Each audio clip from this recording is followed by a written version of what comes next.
Kottayam medical കോളേജിനെ ഒരുമയോടെ നയിച്ച സൗമ്യതയുടെ മുഖം പടിയിറങ്ങുന്നു. Government medical college principal doctor S ശങ്കറാണ് ഔദ്യോഗിക ജീവിതത്തിൽ നിന്നും വിരമിക്കുന്നത്. താൻ സഹകരണം പഠിച്ചത് സഹകരണ മന്ത്രിയിൽ നിന്നാണെന്നും അതാണ് മെഡിക്കൽ കോളേജ് ജീവനക്കാരെ ഒന്നായി കൊണ്ടുപോകാൻ കഴിഞ്ഞതെന്നും ഡോക്ടർ ശങ്കർ പറഞ്ഞു.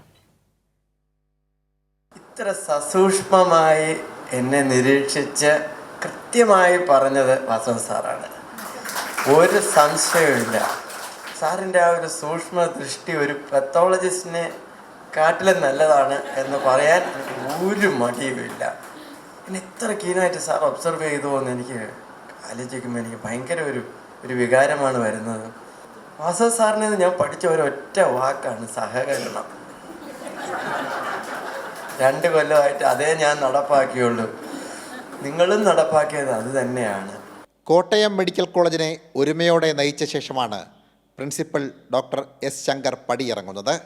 ഒത്തൊരുമയോടെയുള്ള പ്രവർത്തനം മെഡിക്കൽ കോളേജിൻ്റെ മുഖച്ഛായ മാറ്റാനാണ് വഴിയൊരുക്കിയത്.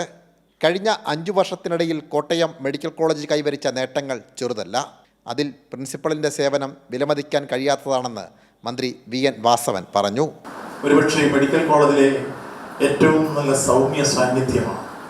വളരെ ഭൗതികമായി പറയേണ്ട കാര്യങ്ങൾ പറയാനും ഒപ്പം നടപ്പാക്കേണ്ട കാര്യങ്ങൾ ഒരു പ്രിൻസിപ്പൽ എന്ന രൂപത്തിൽ നടപ്പാക്കാനും ഇടപെടുന്നവർക്കൊക്കെ വിട്ടുപിരിയാനാവാത്ത സൗഹൃദം സ്ഥാപിച്ചുകൊണ്ടുള്ള വശ്യമനോഹരമായ പെരുമാറ്റവുമെല്ലാം ഒരു ഭിഷഗ്വരനിൽ നിന്ന് നമ്മൾ എന്ത് പ്രതീക്ഷിക്കുന്നുവോ ആ പ്രതീക്ഷയ്ക്കൊത്ത് ഉയർന്ന പ്രിൻസിപ്പലായിരുന്നു ഡോക്ടർ ശങ്കർ എന്ന് അഭിമാനത്തോടെ ഞാൻ ചോദിക്കാം.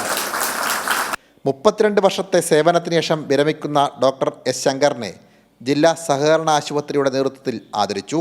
DCH കോൺഫറൻസ് ഹാളിൽ സംഘടിപ്പിച്ച ആദരവ് യോഗം മന്ത്രി VN വാസവൻ ഉദ്ഘാടനം ചെയ്തു. വിവിധ വകുപ്പ് മേധാവികൾ ചടങ്ങിൽ സന്നിഹിതരായി. സാംജിത് ആർപ്പൂക്കരയ്ക്കൊപ്പം സനോജ് സുരേന്ദ്രൻ, കൈരളി ന്യൂസ്, കോട്ടയം.